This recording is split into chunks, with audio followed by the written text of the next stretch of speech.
사랑하는 성도 여러분, 평안하십니까? 네. 성경 인물 중에 예수님을 제외하고요, 성경 인물 중에 여러분들 누구를 가장 좋아하십니까? 어떤 분은 다윗이라고 하는 사람도 있고, 또 어떤 분은 요셉이라고 이야기하는 분도 계실 텐데요. 보니까 아마 요셉을 가장 좋아하는 것 같아요. 우리 성도님들이 신구약을 통틀어서 요셉을 예수님 제외하고는 가장 손꼽습니다. 아마 당대 최고의 그 애굽이라는 나라의 총리가 되었으니까, 성공담이 있으니까 다들 좋아하시는 것 같아요. 정말 힘들었는데 전화위복되고 또 성공한 스토리가 있으니까 요셉을 참으로 좋아하는 거죠. 그런데 요셉의 이야기를 찬찬히 들여다보면요, 성공만큼이나 인생 역경이 그의 삶 전반에 녹아져 있습니다. 성공의 이야기는 조금이고요, 그의 삶 전체가요, 고생 이야기라는 거죠. 코로나 이후 경기 침체로 우리네의 삶도 빡빡하기에 오늘 요셉의 이야기가 여러분들에게 소망과 격려가 되기를 축복합니다. 네. 이번 시리즈 말씀 주제로 그랬어요. 꿈을 재단하여 비전의 옷을 입자입니다. 꿈을 재단해서, 꿈을 자르고 붙이고 해서 비전의 옷을 입자. 여러분, 시리즈 제목이 너무 좋지 않습니까? 네, 멋지죠? 비록 꿈은 우리가 꾸지만 우리가 재단한 꿈을 하나님께서 비전의 옷으로 덧입혀 주실 줄로 믿습니다. 제가 어렸을 때요, 저희 집이 양복점을 했어요. 그래서 제 놀이터가 어디였냐면 저희 집 양복점이었어요. 그래서 거기 가서 아버지가 일할 때 옆에서 그냥 놀고 그러는 거죠. 그러면서 보니까 사람들이 옷을 맞추러 오는 거죠. 양복점에 옷을 맞추러 오잖아요. 그래서 아버님이 치수도 재고 이렇게 해서 한번 옷을 이렇게 한번 잽니다. 메저링 하는 거죠. 그리고 한 3, 4일 지나면요, 그 손님이 다시 와요. 그때 가봉된 옷을 그 손님에게 입혀주죠. 가봉이란 거 모르시나요? 가봉 알죠? 네, 가봉한 옷을 입히고, 여기는 조금 어깨가 안 맞니, 손이 안 맞니, 이렇게 해서 옷을 더 정확히 하고 난 뒤에 또 며칠 지나서 그 맞춤복을 이렇게 전해주는 장면을 제가 우리 아버지 일하시는 사업장에서 그렇게 봤던 기억이 있습니다. 여러분들 보니까요, 맞춤복은 한 번도 안 맞춰본 것 같아요. 이게 무슨 말 하는지도 모르시고 기성복만 입으셨죠? 그래서 저희 아버님이 망했습니다. 다들 기성복만 입어가지고. 자, 그렇습니다. 내가 꿈꾸는 것도 마치 이 가봉한 옷과 같아서, 가봉한 옷 뭐죠? 완전하지 않은 거죠. 하나님의 비전으로 맞춰줄 때, 가봉한 옷이 아니라 하나님의 비전으로 맞춰줄 때 우리 또한 요셉과 같은 이 승리의 삶을 살게 될 줄로 믿습니다. 요셉 삶에요, 유독 이 옷에 대한 이야기가 많습니다. 옷에 대한 이야기가 많아요. 먼저는 야곱이 요셉에게 채색 옷을 입혀줬잖아요. 그리고 형들은 그 옷에 짐승의 피를 묻히고 동생의 죽음을 알리는데 이 옷을 씁니다. 요셉을 잃어버렸죠. 그리고 나서 그 옷에 피를 묻혀가지고 결국은 아버지에게 가져다 줍니다. 다음으로는 보디발의 아내에게 유혹당할 때도 옷을 버려두고 도망을 갑니다. 그래서 그 옷이 모함의 증거가 되잖아요. 그래서 이 요셉이 나를 거탈하려고 했습니다. 내가 이 증거물로 요셉의 옷이 있습니다. 막 그러는 거죠. 그러고 보니까 정말 요셉의 삶에 옷에 관한 이야기로 지금 얽혀 있는 것을 보게 되죠. 그러나 요셉은요, 시련 중에서도 포기하지 않았습니다. 어떻게 그럴 수 있었을까? 이렇게 힘들고 어려운 과정들을 겪어왔는데 어떻게 포기하지 않았을까? 이는 보이는 옷, 외면이 아니라 보이지 않는 비전의 옷을 입고 있었기 때문에 그렇습니다. 외면이 아니라 비전을 가지고 있었고, 비전의 옷을 요셉은 입고 있었기 때문에 그렇다. 저도 동일하게 여러분들에게 도전합니다. 하나님의 비전을 소유하기를 축복합니다. 다른 게 아니라 하나님께서 입혀주시는 비전의 옷을 입으시기 바랍니다. 보이는 물질, 건강, 스펙, 지위가 아니라 보이지 않는 비전으로 승리하는 여러분 모두가 되기를 축복합니다. 그래서 하나님께서 입혀주시는 이 비전을 가지고 품고 살아야 된다. 사랑하는 성도 여러분, 평안하십니까? 성경 인물 중에 예수님을 제외하고요, 성경 인물 중에 여러분들 누구를 가장 좋아하십니까? 어떤 분은 다윗이라고 하는 사람도 있고, 또 어떤 분은 요셉이라고 이야기하는 분도 계실 텐데요. 보니까 아마 요셉을 가장 좋아하는 것 같아요. 우리 성도님들이 신구약을 통틀어서 요셉을 예수님 제외하고는 가장 손꼽습니다. 아마 당대 최고의 그 애굽이라는 나라의 총리가 되었으니까, 성공담이 있으니까 다들 좋아하시는 것 같아요. 정말 힘들었는데 전화위복되고 또 성공한 스토리가 있으니까 요셉을 참으로 좋아하는 거죠. 그런데 요셉의 이야기를 찬찬히 들여다보면요, 성공만큼이나 인생 역경이 그의 삶 전반에 녹아져 있습니다. 성공의 이야기는 조금이고요, 그의 삶 전체가요 고생 이야기라는 거죠. 코로나 이후 경기 침체로 우리네의 삶도 빡빡하기에 오늘 요셉의 이야기가 여러분들에게 소망과 격려가 되기를 축복합니다. 이번 시리즈 말씀 주제로 그랬어요. 꿈을 재단하여 비전의 옷을 입자입니다. 꿈을 재단해서, 꿈을 자르고 붙이고 해서 비전의 옷을 입자. 여러분, 시리즈 제목이 너무 좋지 않습니까? 멋지죠? 비록 꿈은 우리가 꾸지만 우리가 재단한 꿈을 하나님께서 비전의 옷으로 덧입혀 주실 줄로 믿습니다. 제가 어렸을 때요, 저희 집이 양복점을 했어요. 그래서 제 놀이터가 어디였냐면 저희 집 양복점이었어요. 그래서 거기 가서 아버지가 일할 때 옆에서 그냥 놀고 그러는 거죠. 그러면서 보니까 사람들이 옷을 맞추러 오는 거죠. 양복점에 옷을 맞추러 오잖아요. 그래서 아버님이 이게 치수도 재고 이렇게 해서 한번 옷을 이렇게 한번 잽니다. 메저링 하는 거죠. 그리고 한 3, 4일 지나면요, 그 손님이 다시 와요. 그때 가봉된 옷을 그 손님에게 입혀주죠. 가봉이란 거 모르시나요? 가봉 알죠? 네, 가봉한 내 옷을 입히고, 여기는 조금 어깨가 안 맞니, 손이 안 맞니, 이렇게 해서 옷을 더 정확히 하고 난 뒤에 또 며칠 지나서 그 맞춤복을 이렇게 전해주는 장면을 제가 우리 아버지 일하시는 사업장에서 그렇게 봤던 기억이 있습니다. 여러분들 보니까요, 맞춤복은 한 번도 안 맞춰본 것 같아요. 그러니까 무슨 말 하는지도 모르시고 기성복만 입으셨죠? 그래서 저희 아버님이 망했습니다. 다들 기성복만 입어가지고. 자, 그렇습니다. 내가 꿈꾸는 것도 마치 이 가봉한 옷과 같아서, 가봉한 옷 뭐죠? 완전하지 않은 거죠. 하나님의 비전으로 맞춰줄 때, 가봉한 옷이 아니라 하나님의 비전으로 맞춰줄 때 우리 또한 요셉과 같은 이 승리의 삶을 살게 될 줄로 믿습니다. 요셉 삶에요, 유독 이 옷에 대한 이야기가 많습니다. 옷에 대한 이야기가 많아요. 먼저는 야곱이 요셉에게 채색 옷을 입혀줬잖아요. 그리고 형들은 그 옷에 짐승의 피를 묻히고 동생의 죽음을 알리는데 이 옷을 씁니다. 요셉을 잃어버렸죠. 그리고 나서 그 옷에 피를 묻혀가지고 결국은 아버지에게 가져다 줍니다. 다음으로는 보디발의 아내에게 유혹당할 때도 옷을 버려두고 도망을 갑니다. 그래서 그 옷이 모함의 증거가 되잖아요. 그래서 이 요셉이 나를 거탈하려고 했습니다. 내가 이 증거물로 요셉의 옷이 있습니다. 막 그러는 거죠. 그러고 보니까 정말 요셉의 삶에 옷에 관한 이야기로 지금 얽혀 있는 것을 보게 되죠. 그러나 요셉은요, 시련 중에서도 포기하지 않았습니다. 어떻게 그럴 수 있었을까? 이렇게 힘들고 어려운 과정들을 겪어왔는데 어떻게 포기하지 않았을까? 이는 보이는 옷, 외면이 아니라 보이지 않는 비전의 옷을 입고 있었기 때문에 그렇습니다. 외면이 아니라 비전을 가지고 있었고 비전의 옷을 요셉은 입고 있었기 때문에 그렇다.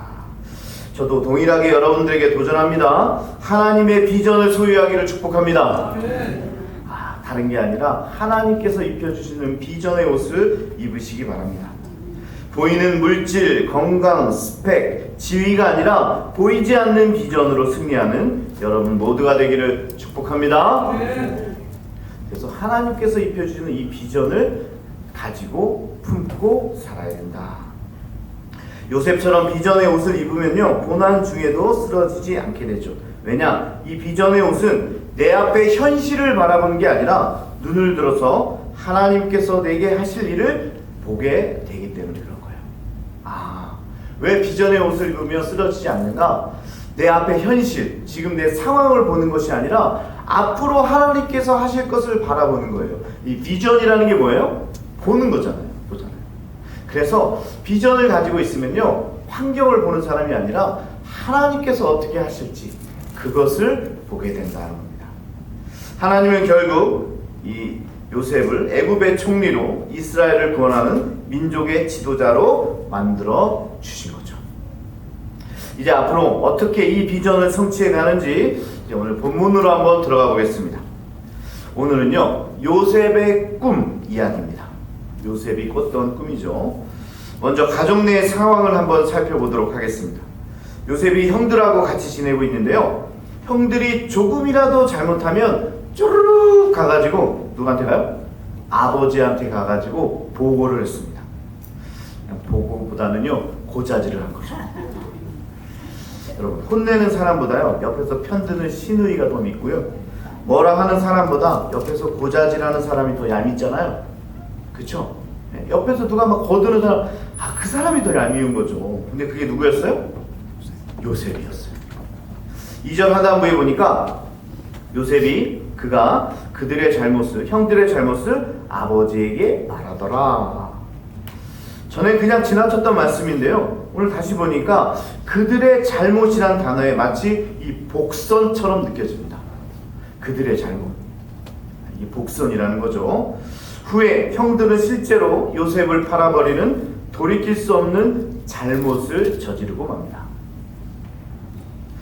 요셉의 전체 스토리를 이끌어가는 컨셉이 바로 여기에 있는 거죠. 요셉 주변에 있는 사람들은 잘못을 저지른다. 그들의 잘못이 바로 요셉 스토리를 이끌어가는 컨셉이라는 거예요.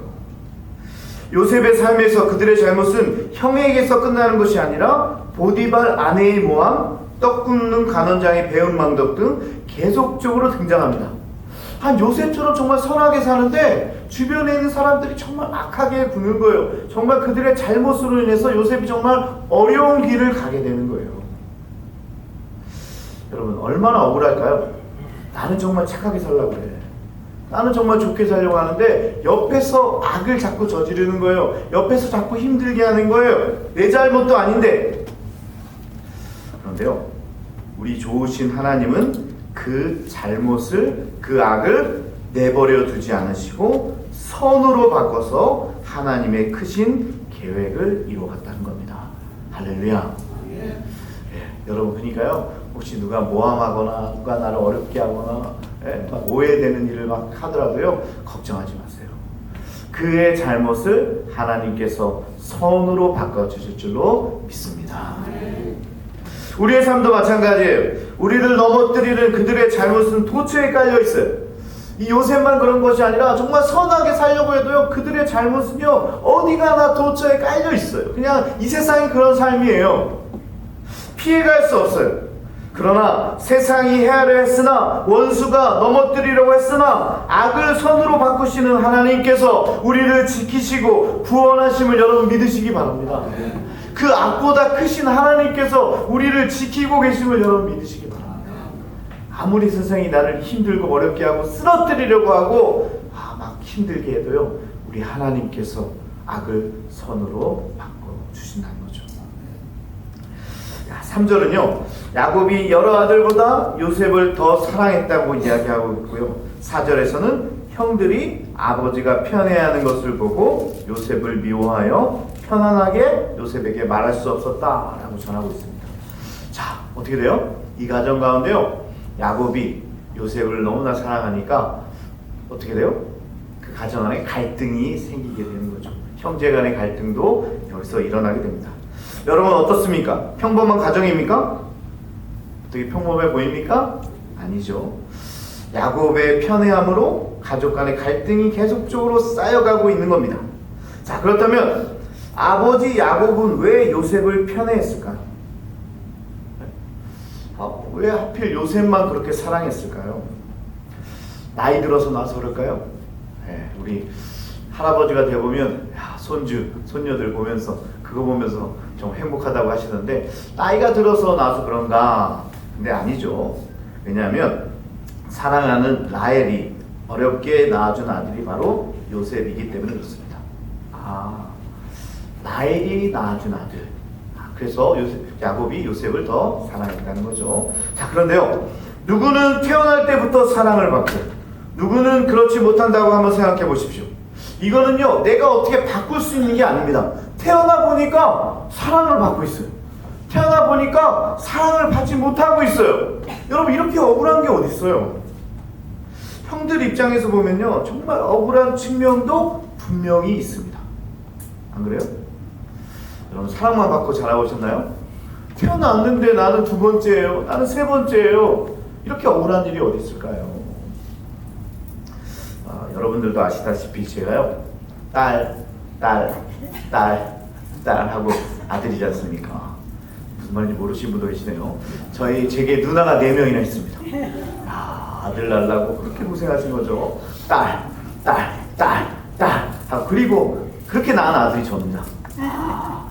얼마나 많은 사랑을 받았을까요? 그죠? 저 혼자 계란 후라이 먹고 그랬습니다. 어머니의 편애를 받고 자랐죠. 그런데요, 편애받은 쪽도 그렇게 마냥 좋지만은 않더라고요. 편애받았다고 좋아할 것 같은데 그렇게 좋지만은 않습니다. 부모님이 계시지 않는 날 어떻게 된다고 그랬죠? 제가 여러 번 얘기한 것 같아요. 저는요, 4명의 적과 싸워야 됐습니다. 누나들이 얼마나 공격을 하는지요. 내가 어머니의 사랑을 독차지하고 있으니까 어머니만 없으면 그렇게 공격을 하는 거예요. 제가 100원짜리를 어디 가서 친척한테 받아가지고 내가 100원을 받아서 너무 좋아하고 있었는데 둘째 누나가 10원짜리 2개를 가져와서 야, 2개야? 너 하나 있지? 내가 바꿔줄게. 딱 보니까 하나를 주면 2개를 받을 수가 있어요. 그러니까 어떻게 해요? 바꿔줬죠. 예? 인생 처음으로 피부치에게 사기당했습니다. 참, 이렇듯 편애받는 쪽도요, 아닌 쪽도 힘든 건 매한가지입니다. 편애라고 가정에서 편애가 시작되면요, 받는 사람도 힘들어요. 사실은 또 못 받는 사람도 매한가지로 힘든 거죠. 자, 이런 가정 상황에서 야곱은 요셉에게 갈등의 상징인 채색 옷을 입혀줍니다. 자, 지금 편애하는 것도 굉장히 갈등인데요, 어떻게 했다고요? 야곱이 채색 옷을 입혀줬어요. 여러분, 원래 막내는요, 사랑을 많이 받고 자라긴 하지만 좋은 옷, 새 옷은 못 입고 자랍니다. 막내는요, 새 옷을 입지 못해요. 요즘에도 될 수 있으면 물려 입히는데요, 옛날에는 오죽했을까요? 새 옷을 입었을까요? 아이들이 얼마나 빨리 크는지 여러분들 너무나 잘 아시죠? 아이들은요, 눈 감고 딱 떠보면 커 있어요. 예신이 해안에 보세요. 우리 1년 전에 완전히 달라져 있잖아요. 편애받고 자란 저도요, 가까운 사촌형이 있어서 거기서 옷을 얻어다 입었습니다. 저 어렸을 때 새 옷을 사주지 않고 사촌형이 있어가지고 그 형 옷을 얻어다 입었어요. 저요, 얼굴만 보면 기공자 스타일인데요, 그렇게 오해하시는 분들이 있는데요, 그렇지 않습니다. 저 막 자랐습니다. 얼굴만 보면 안 됩니다. 예. 저도 얻어 입었어요. 입던 옷을 입었어요. 왜냐, 막내니까. 막내에게 어떻게 옷을 사줍니까? 그런데 오늘 보니까 요셉은요, 보통 옷도 아니고 채색 옷을 입혀줬어요. 자, 여러분, 채색 옷이 좋은 건가요? 채색 옷 좋은 거예요? 형들이 그걸 보고 편애했다고 여기니까요, 그냥 새 옷은 아니었을 겁니다. 되게 좋은 거였을 것 같아요. 당시 채색 옷은 일종의 예복이었어요. 예복. 소매나 이 옷의 가장자리에 정교하게 장식한 장식품이 달려 있었어요. 대롱대롱 달려있던 그런 예복이었어요. 그런 채색 옷을 요셉에게 입혀줬던 겁니다. 오늘 옷 이야기를 많이 할 것 같은데요. 미국에 있으면서 자녀 교육 측면에서 아쉬운 점이 있었어요. 미국에서는 정말 교육을 잘 시키는데요. 한인들이 둘 다 맞벌이를 하다 보니까 아이들에게 잘해줄 시간이 없는 거예요. 돈은 이제 많이 벌어서 돈은 가지고 있는데 정말 시간을 보낼 시간이 없으니까, 함께 할 시간이 없으니까 한인 부모들이 어떻게 하냐면 보상 심리로 잘해주지 못하니까 좋은 옷을 입혀줍니다. 여러분 버버리 아시죠? 버버리. 그 비싼 거 몇십만 원, 그 티셔츠가 몇십만 원이에요. 그 버버리를 사가지고 아이에게 막 입혀주죠. 왜? 보상 심리 때문에. 내가 평소에 못 해주니까 비싼 거라도 막 사주려고 하는 거예요. 그래서 아이들에게 명품 옷을 사주고 막 그렇게 하는 겁니다. 근데 그 아이가 이 명품 옷을 얼마나 입겠습니까? 얼마 지나지 않아서 작아서 입지도 못하고, 그렇다고요 버리기도 아까우니까 이 명품 옷을 어떻게 버려요? 그러니까 애물단지가 되는 거죠.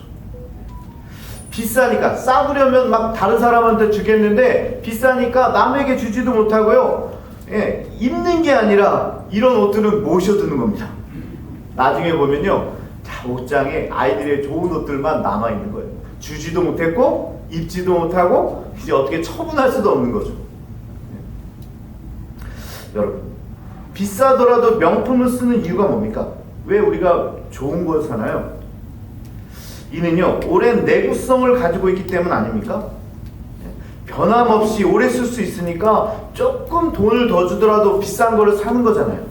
오래 쓸 수 있으니까 사는 겁니다. 내구성이 있으니까 사는 거예요. 그런데 한참 자라는 아이에게 명품은요, 절대로 어울리지 않는 거죠. 근데 오늘 야곱은 요셉에게 이 명품 옷을 입힙니다. 더군다나 이 명품 옷을 입고는요, 거친 일을 할 수 없습니다. 험한 일을 할 수 없어요. 요셉이 단지 채색 옷을 입어 형들과 차별화됐다는 게 아니에요. 채색 옷을 입었다는 의미는요, 노동에서 열애됐다는 말입니다. 이 기공자 스타일의 옷을 입었다는 얘기는요, 이제 힘든 일은 하지 않았다는 얘기예요. 여러분 이해되시죠? 그러고 보니까 정말 얄미운 생각도 드네요. 그렇죠? 여러분 어떻게 생각하십니까? 다들 이런 경험 있지 않습니까? 난 열심히 일하고 있는데요, 쟤 뭔데 저기서 그냥 놀고 있어? 쟤는 뭔데 저기 서서 구경만 하고 있어? 나는 지금 열심히 청소하고 있는데. 이런 마음이 들겠잖아요. 그것도 기공자 옷, 의복을 입고 있으면서. 에피소드 하나 또 들려드릴게요. 제가 미국에 가서 목회를 하는데 그때 전도사 때였어요. 그 교회에 담임 목사님이 새로 부임하셨어요. 근데 그 목사님께서 한국에서 군목을 그냥 이런 일반 목회가 아니라 군목을 오래 하시고 미국에 있는 교회로 담임 청빙을 받아서 오신 겁니다. 바로 오신 거죠, 군에서. 근데 그분이 이제 강구를 했어요. 이번에 가을 맞이해서 교회에서 대청소를 합시다. 그래요. 대청소 토요일날 몇 시까지 모이십시오. 그러고 나서 강구를 했고 사람들이 모였죠. 그 시간에 저도 이제 가서 청소를 하고 있는데 목사님께서 양복을 입고 오셨어요. 청소하자고 해서 양복을 입고 오신 거예요. 사모님이 같이 오셨는데 드레스와 숄더를 입고 오셨어요. 이게 뭘 얘기하는 거죠? 청소 안 하겠다는 얘기죠. 그래서 성도들이 깜짝 놀란 겁니다. 이 옷이라는 건요, 단순히 무슨 옷을 입었느냐를 얘기하는 게 아니에요. 아마 군에 있으면서 그런 청소를 하자 그러면 가서 본인은 청소 안 하고 청소하는 사람들에게 격려만 해주면 됐었나 봐요. 그래서 가서 잘하고 있습니다, 정말 열심히 하고 있습니다, 칭찬해주고만 오신 거예요. 그러니까 그런 옷을 입고 오신 거죠. 그냥 한번 들렸다 오면 된다고 생각했다는 거예요. 근데 한국은 지금도 안 그러는데 왜 그랬는지 모릅니다. 그러니까 성도들이 그때부터 마음이 목사님 우리랑 다른 분이시구나, 그런 생각을 하게 되는 거죠. 단순히 옷인데요, 여러분 그냥 옷을 입은 거잖아요. 그런데 이 옷을 통해서 여러 가지 의미가 내포해 있다는 겁니다. 상황에 따라 입은 옷은요, 아주 다른 의미를 가지고 있다는 거예요. 오늘 채색옷도 요셉이 입은 옷을 묘사하는 게 아니라 단순히 어떤 옷을 입었는지를 이야기하는 게 아니라 그가 처한 상황을 지금 이야기하는 거예요. 편애를 받으면서 집안에서 놀다가 가끔 아버지의 요청에 들어가가지고 형들이 하는 일을 보고하고 오는 거예요. 보고가 아니라 가서 고자질하고 오는 거예요. 자기는 맨날 의복 입고 있으면서 좋은 옷 입고 있으면서 때도 안 묻힌 옷 입고 있으면서 형들은 일을 열심히 하고 있나 흙 잘 묻히면서 일하고 있는지 보고 오는 일을 했던 거예요. 야, 얼마나 밉습니까? 얼마나 꼴불견입니까? 이런 사람이 옆에 있으면 정말 짜증나잖아요. 근데 여러분 표정들이 별로 짜증이 안 나시는 것 같아요. 저는 지금 형들 입장에서 막 얘기를 하고 있는데 별로 짜증 안 나세요? 예, 그렇죠. 우리 목사님 그래도 요셉이잖아요. 제가 좋아하는 요셉이잖아요. 이해해줘야죠. 다 그런 표정으로 앉아 계시는데요. 알겠습니다. 여러분들이 저보다 뭐 마음이 넓으니까 제가 이해하고 좀 넘어가겠습니다. 자, 이런 상황에서요, 형들의 증오는 자꾸만 커지는 겁니다. 야, 쟤는 뭔데? 나보다 나이도 한참 어리고 쟤는 뭔데? 작업법도 안 입고 의복만 입고 쟤는 뭐야? 성경은요, 형들은 요셉에게 평안도 붙지 않는 관계가 되었다고 이야기합니다. 이제는 인사도 안 하는 거죠. 다시 한번 짚고 넘어가겠습니다. 편애가 얼마나 무서운지 아시겠죠? 편애가요, 이런 가정의 불화를 일으킵니다. 여러분, 가정을 파탄내고 싶으신 분들은요, 편애하십시오. 가장 빠른 길입니다. 한 아이만 이뻐해 주세요. 꼭 지금이라도 이런 마음을 갖고 계신 분들이 있다면요, 사랑하는 자에게 채색옷이 아니라 약간은 부족함으로 균형을 맞춰주세요. 그게 정말 사랑하는 방법입니다. 자, 여기까지요. 야곱의 가정사를 들으면서 저도 막 한숨이 나오는데요.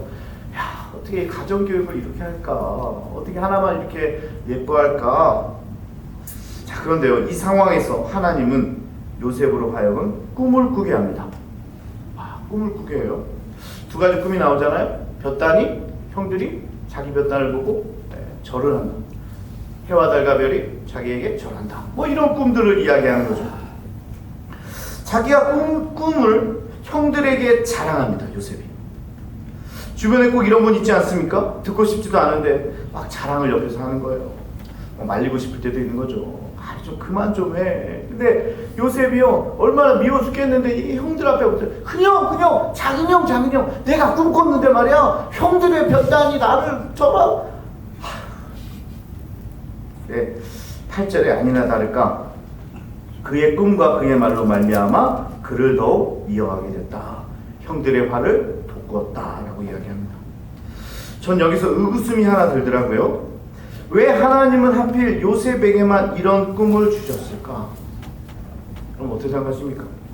이렇게 잘난 척하고 이렇게 편애받고 이렇게 야곱의 사랑을 독차지하는 이 요셉에게만 왜 하나님께서 이런 꿈을 주셨을까? 눈치 없이 잘난 척만 하는 요셉에게 이스라엘을 구원할 위해 비전을 주신 이유가 뭘까? 여러분들 어떻게 생각하십니까? 어떻게 생각하세요? 왜 요셉에게 이런 꿈을 주셨을까? 제가요, 말씀을 야곱의 편애로 이어가니까 혹시 하나님도 요셉을 편애하는 건 아닐지라는 의심이 들더라고요. 하나님이 요셉을 편애하시는가? 근데 여러분, 하나님이 편애하시는 분이 아니잖아요. 그렇잖아요. 그럼 어떻게 된 겁니까? 우리가 아는 하나님은요, 야곱의 형제들 모두에게 꿈을 주셨을 거예요. 여러분, 이건 믿으십니까? 네.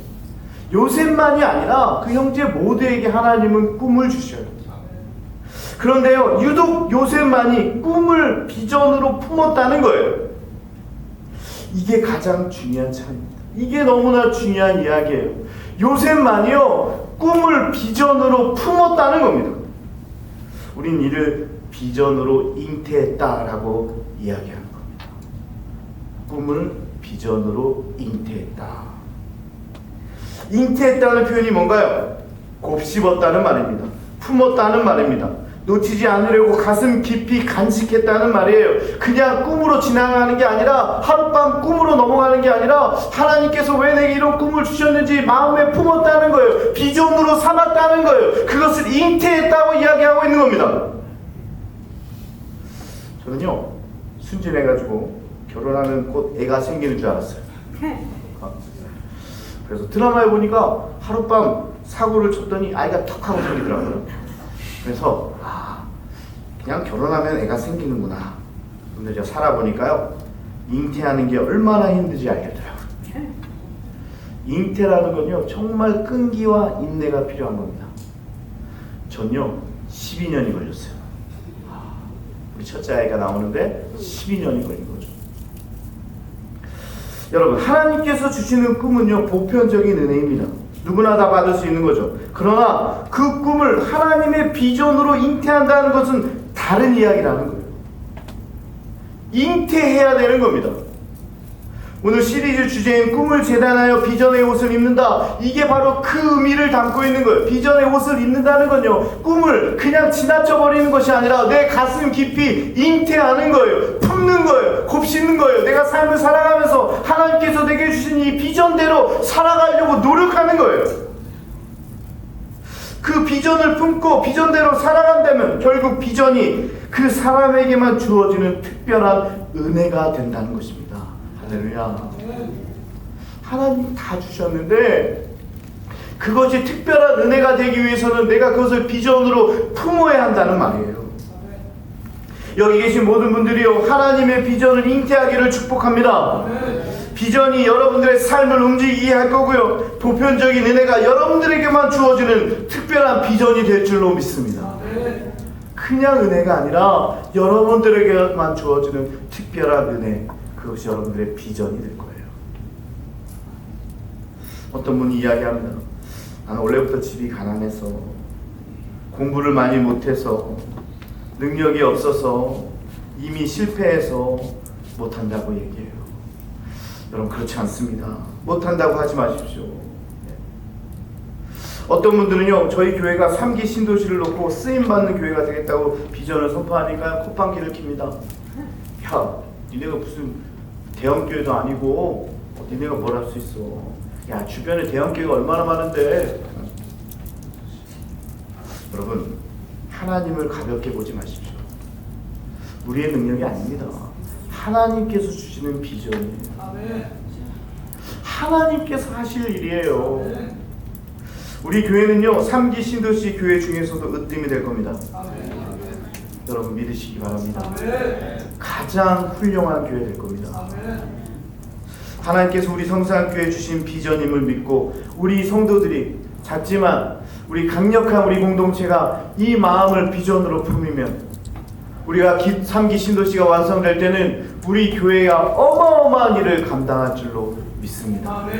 그게 비전이라는 거예요. 그게 비전을 품는다고 얘기하는 거예요. 성도님들이 요셉을 좋아한다고 했는데요, 사실 요셉 이야기의 대부분은 고생 이야기입니다. 오늘 나오는 채세봇은 정말 잠깐이고요, 이제부터는 고단의 타향살이가 시작됩니다.